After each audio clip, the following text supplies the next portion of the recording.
From the far horizons of the unknown come transcribed tales of new dimensions in time and space. These are stories of the future, adventures in which you'll live in 1,000,000 could-be years on 1,000 maybe worlds. The National Broadcasting Company presents X minus one.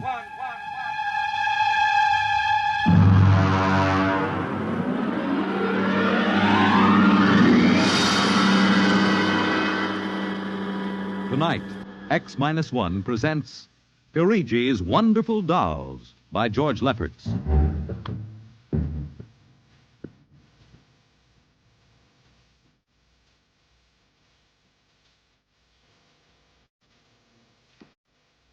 The doll shop stood on a quiet Washington side street, not too far from the sprawling Pentagon building.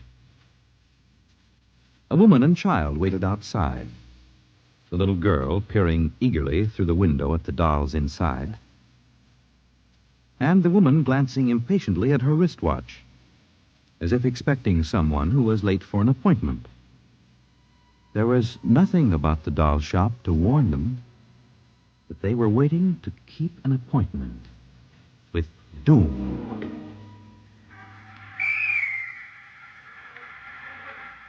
Mommy, look. What, dear? In the window of the shop, the tiny dolls. Oh, Mommy, do you think Daddy will buy me one? We'll ask him when he comes, dear. Should be here soon. He said 3 o'clock on this corner. I see him, Mommy. See? Oh, Henry, over here. Hello, dear. I'm sorry I'm late. Well, we're all ready to go shopping. Cindy's been... Yes, well, I'm afraid we'll have to call off the shopping, Elmer. Oh, Henry, we promised Cindy. Well, I'm sorry, but it's just one of those things. You've been the wife of an Army colonel long enough to know his life isn't his own.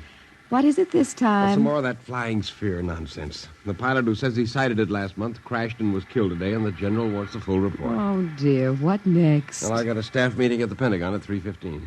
Daddy, look in this window. Well, I haven't time, dear. Alma, I... Just for a minute, Daddy, Yeah, please. Now, Cindy, I haven't time to stop and watch a bunch of 6-inch dolls parading around in the shop window. Say, they are lifelike, aren't they? Look at that, Alma.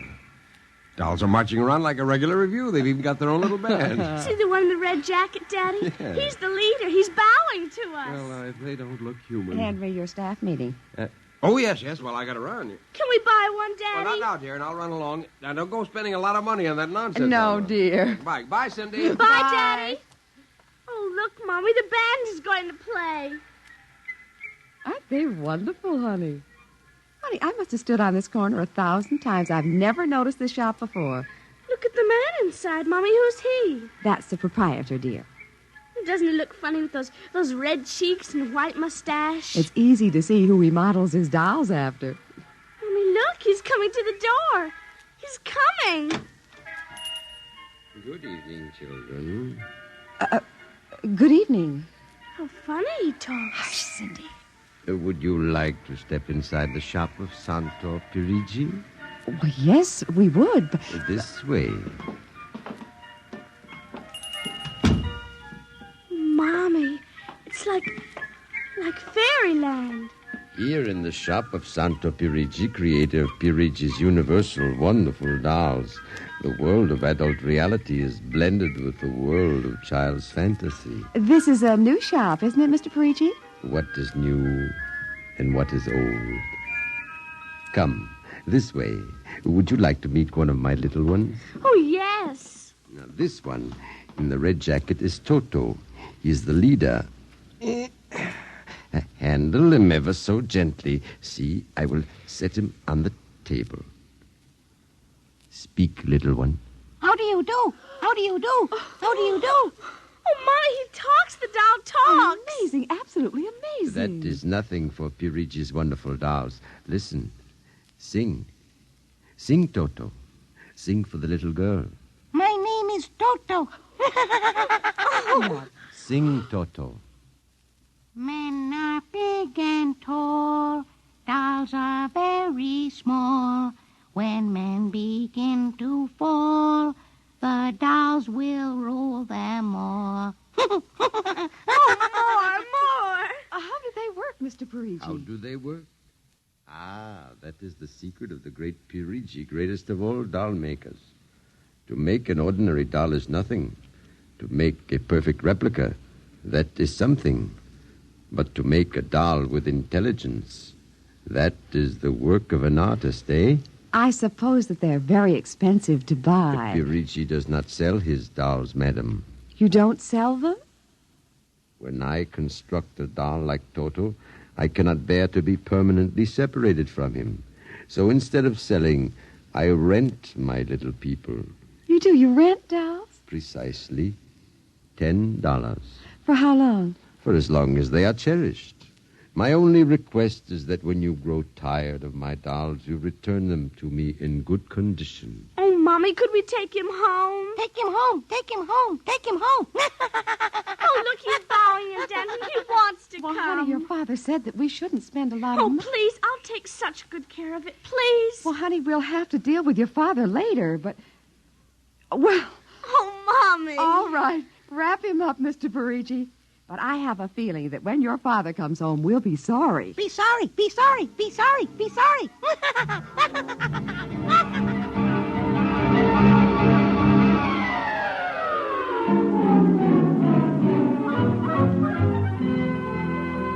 Now, Toto, this is my room, and you're going to sleep right here next to my pillow. I wish you wouldn't laugh like that.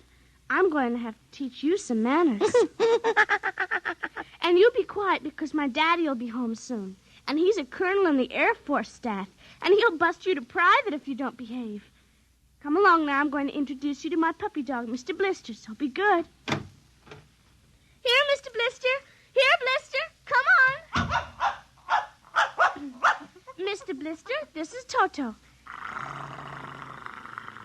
Dear, I don't think Mr. Blister likes you, Toto. Come over here and shake hands with Toto, Mr. Blister. Come on now. Mr. Blister! Let him go! Let him go! Let go! Kill him! Cindy! Mr. Blister, come over here. Come over here.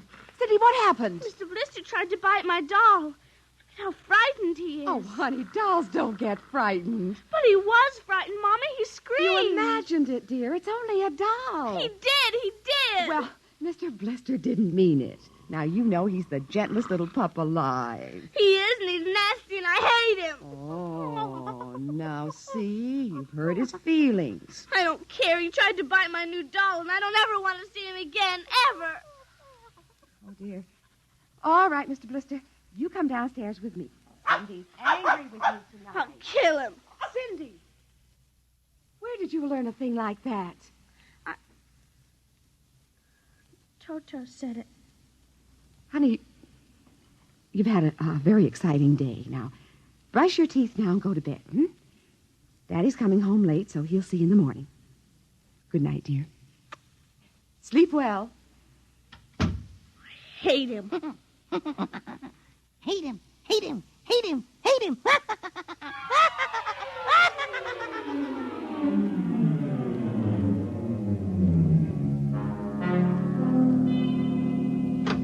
Morning, Alma. Breakfast ready? In a minute, dear. How was the staff meeting last night? Horrible bore as usual. I don't know what's got into the old man. Just because a few farmers corroborated the pilot's report, he thinks some strange aircraft has penetrated our radar zone. Well, where's the little one? Up in her room. Now, that's funny. She's usually down here before me. Well, she's probably up to something. Sit down, dear.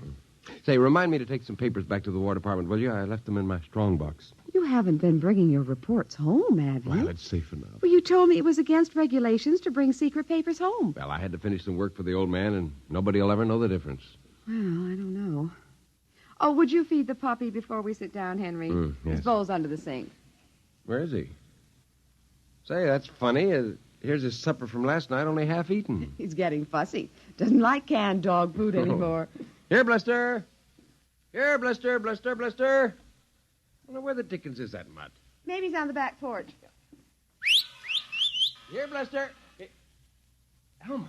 What is it, dear? Alma, look. Henry, is he... He's dead. But how? From What the happened? looks of it, he might have been poisoned. But who would do a thing like that to an innocent little puppy? I don't know. Now, let me see his dish. Look at that. I don't understand this at all. Not at all. Why, What, dear? What is it? There are pieces of broken glass in this food. Blue glass, you see? How? Henry. What? I just remembered something. What? It may be coincidence, but in the bathroom this morning... Well, what about the bathroom? Cindy's blue glass, the one with the Mickey Mouse on it, was broken. I found pieces in the wastebasket. I meant to ask her about it. Alma, for heaven's sake, you aren't suggesting that our little girl... Well, she loved Blister more than anyone. Not last night, she didn't. Why not? He went after Toto. Now, who is Toto? That's her new doll. Her what? Honey, I was meaning to tell you. Well, you bought her one of those dolls. I huh? just rented it. Well, rented it. Now, look here, Alma. You know we haven't got the kind of money to throw away Well, she had her heart set on it, dear. I used my dividend. All right. But what happened with Blister? Well, he went for the doll, and Cindy said she hated him. Oh, well, a child... She said she'd kill him. Where'd she get a thought like that? I don't know. Has she been watching those chillers on television? I don't know. Well, it's too ridiculous. Good heavens, a 9-year-old child putting ground glass in dog food. She'd have to be a monster. Mommy! She's coming. Well, don't say anything. I'll talk to her. Morning, dear. Morning, Mommy. Morning, Daddy. What's the matter? Sit down, dear. Yes, sir. Now, your mother tells me you broke your blue drinking glass. Oh, no, I didn't break it. Cindy. I didn't. Well, now, somebody broke it. It wasn't your mother, and it wasn't me. And it must have been Toto. Cynthia. Cindy, you know Toto is only a doll. Now, a doll couldn't have broken your glass, could he? Well? I guess not. So we can't very well blame it on a doll, then, can we? But he must have done it, Daddy. Cindy, you know how Daddy feels about little girls who tell fibs. Now, did you break your glass and maybe accidentally get some pieces into Mr. Blister's dish to sort of punish him for biting your doll? No, Daddy. Well, I'd hate to think you'd done something you knew was wrong and you were blaming it on a doll. Is something wrong with Mr. Blister? Is he sick? Worse than that. Henry. The child has to face reality, Alma. What's the matter with Mr. Blister? He's dead, Cindy. Oh, no. We can't be dead.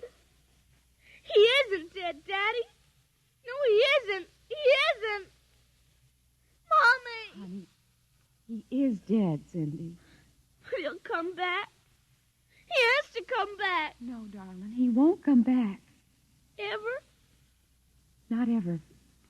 Yes. Well, now that we've told you, Cindy, do you want to change your mind about the glass? Henry, leave her alone, please. You think I killed him? Now look what you've done. The child feels guilty enough, My Henry. dear, this is no time for feelings to interfere. You go up to her room, honey. Daddy and I'll be up in a minute. I don't want to. Please, Cindy. Now, we'll be right up, please. There. That's a good girl. Close the kitchen door behind you.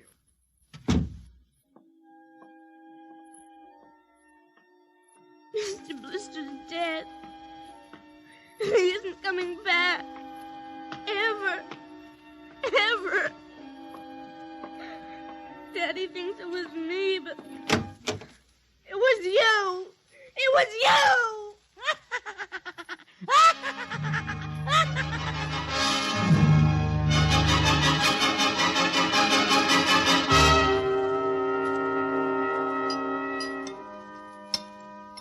Eat your supper, dear. I'm not hungry. You scarcely touched your lunch. I don't feel like eating. Is it Mr. Blister? Now, answer your mother. She'll work it out her own way, Henry. Well, I don't know, Elma. When I was a boy, there was such a thing as discipline. Now, the way this child is being brought up... Henry! Well, it's true. There's no respect, lying, and... Oh, there, honey. Now, your father's upset. He doesn't mean Well, it. what's happened to us? We were a nice, peaceful, happy family until you bought that cursed doll. Now who's blaming things on the doll? Well, it's true. Oh, now I've spilled my coffee. I'll get you another cup. Never mind. I'm late now. I better be going. Oh, you wanted to get some papers from the strongbox. Oh, yes. Cindy, please, try to eat something. Yes, ma'am. Alma! Alma! What is it? Alma! It's gone. What's gone? The box, the strong box, is gone. It can't be. The door to your study's always locked. You and I have the only keys. I know all that, and I tell you it isn't there. Well, who would go? I don't know. Alma, those confidential reports, if they ever got into the wrong I hands... warned you about keeping them Well, there. what if it ever came out in the open? Can't you see the papers? Call the police, Henry. And throw my army career in a wastebasket after 17 years? No. We've got to find it ourselves. Well, it was there when I went in to clean this morning. What about your key? It's right here. I always keep it with me. It's funny. Oh, no. My other keys are on the ring. Oh, you've lost it. I don't see how. Alma, how could you do Oh, it? Henry, please. We'll search the house. I can't think of anything else to do. Well, you'll miss the staff meeting. Meeting? My whole career goes up in smoke if we don't find those reports. Somebody got hold of your key and opened that room and... I know. Cindy. You leave the child alone. She's been through enough. You know she wouldn't do a thing like that. I don't know anything anymore. I don't even know my own child. I don't even know you. All I know is that strongbox is gone and it contains papers that are dynamite if the wrong person gets them. The question being who? What's that? It's coming from upstairs. It must be Cindy's doll. Oh, that blasted doll again. Something must have set it off. I don't know how the mechanism works. For heaven's sakes, let's go up and shut it off.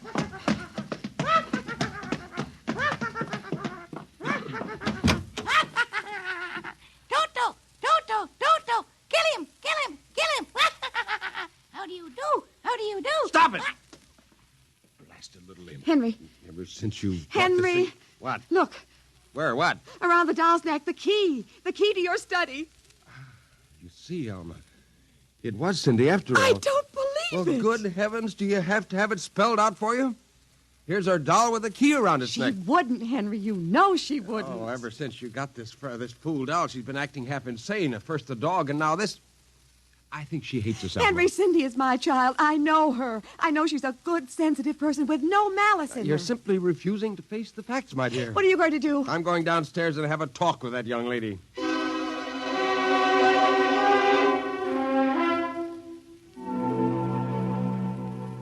You're not telling the truth, Cindy. I am. Cindy, now you know that strongbox is very important to me. Now, I can understand that you might have been angry at me because I scolded you, and so you took it and hid it, just to spite me. Now, all I ask is for you to tell me the truth. Now, where is it? I didn't take it, Daddy. Honest, I didn't take it. I suppose you're going to tell me now that a little 6-inch doll took it and hid it. Well, I'm speaking to you, young lady. But I didn't take it, Daddy. You don't understand. Toto did it. He's terrible, awful. He says things. He's going to kill everybody. Cindy, you're inventing things. It's true. At night when I'm sleeping, he stands next to my pillow and whispers things to me. Awful things. He told me he'd kill me, too, if I Alma. if I told you. I think this child is sick. I think she needs a doctor. She's frightened, Henry. She's trembling like a leaf. Come on, dear. We'll go up to your room. I don't want to go up there. Honey, Mommy will stay with you. I'm afraid he's up there. Who? Toto. Well, he won't be up there for long. Mr. Toto is going right back to Pirigi's wonderful doll shop before I lose my sanity, which means right now.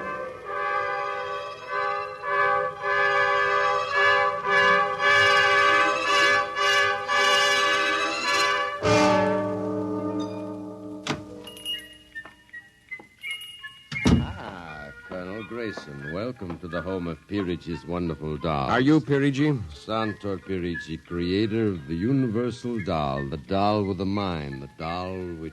I'm returning one of your masterpieces. Oh, if you will step into the rear of my shop. Now the complaint. No complaint. Here's your doll. Good riddance. My little Toto. Rejected. You found the world of men too filled with hate. Hate, hate, hate, hate. We will change all that later on. Return to your comrades in the window, little one.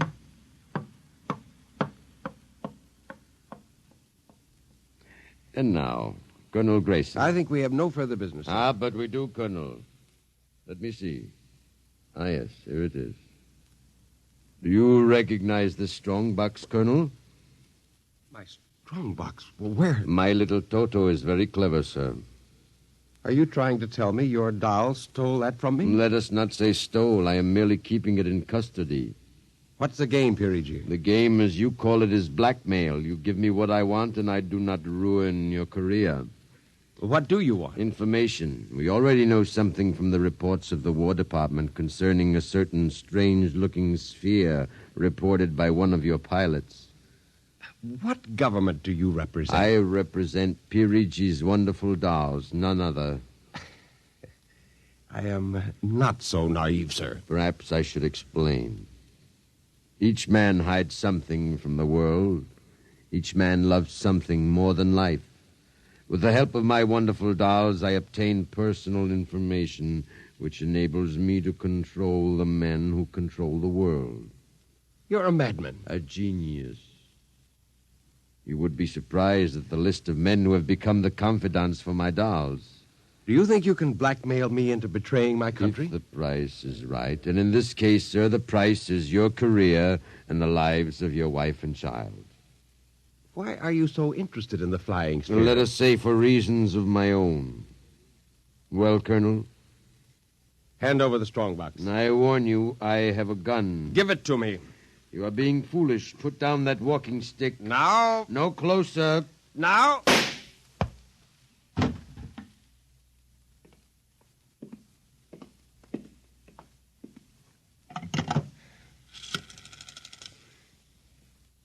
Hello? Give me the police. Hello?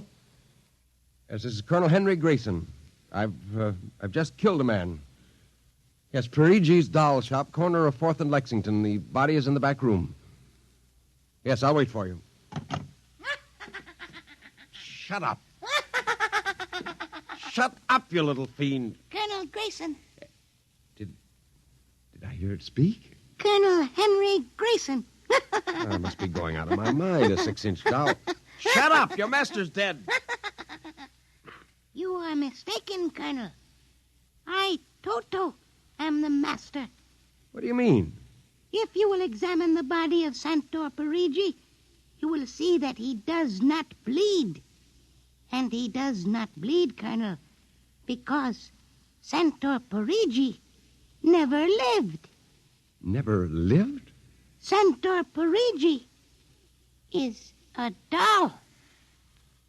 A doll? But that's impossible. He's a man. He talks. He walks. The people of Meritrix are skillful doll builders. People of Meritrix doll builders? Look, who are you? I am Xanthus Imperator, commander of the legions of the 3rd planetoid, Meritrix. Legions? Planetoid? My people and I, whom you regard as dolls, come from a tiny planet beyond the moon, so small that it cannot support our population. We landed one of our space spheres on Earth 3 months ago with the intention of colonizing. Unfortunately, one of your pilots intercepted us. So that's why you wanted our information. Precisely. Are you human? Oh, quite human. Of course, in order to deal with Earth people without suspicion, we were forced to construct Pirigi, a man-sized doll. Well, I can't believe this. I'm having hallucinations. I'm going to get out of here. Oh, that would be impossible. We have weapons of destruction quite unknown to Earth people. Well, I phoned the police, and they'll be here soon. By the time they arrive, my people will have prepared something quite shocking.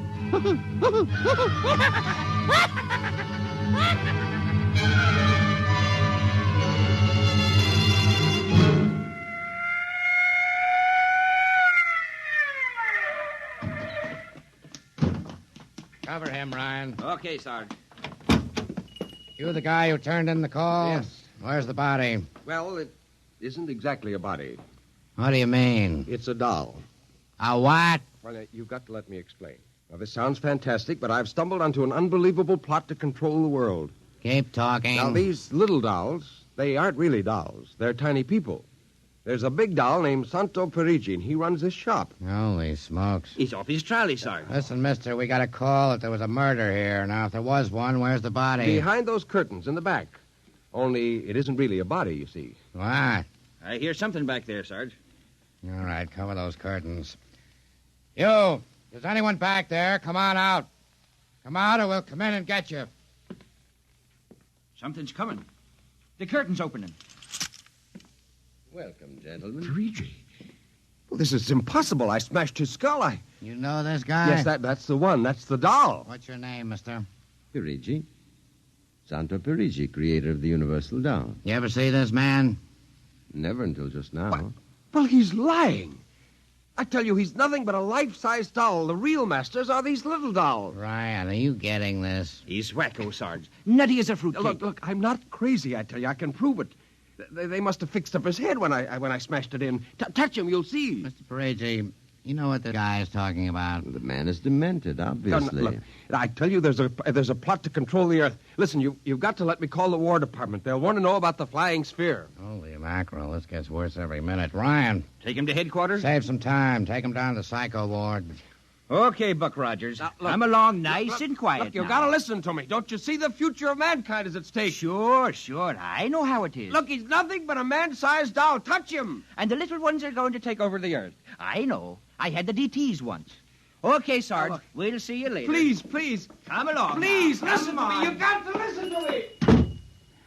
Sorry to cause all this trouble, Mr. Parigi. Not at all, sir. Not at all. Well, I'll be. Well, that ain't the cutest little doll. Say, my little girl will be nuts for that. But perhaps you will accept it as a gift Well, now. for saving my life. That madman might have killed me. No home is really complete without one of Pirigi's wonderful dolls, Sergeant. Is that right, Toto? Yes, but I would couldn't- like in some way to show my gratitude. You will be doing me a favor if you will take the doll home to your little daughter. Say, this ought to make her the happiest girl in the world. Yes, Toto will come as a great surprise. A very great surprise. Won't it, Toto?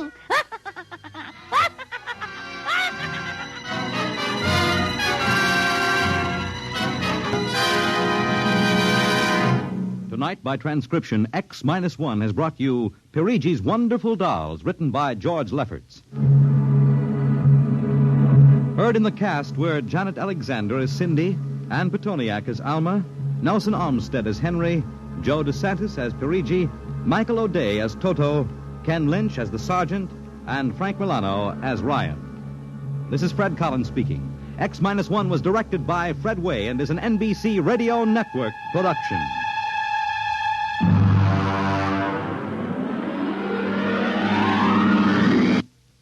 Tonight's story concludes the present series of stories of the world of the future. If you'd like to hear X-1 return to the air at some later date, please drop us a postcard or letter addressed to X-1, care of the National Broadcasting Company, RCA Building, New York.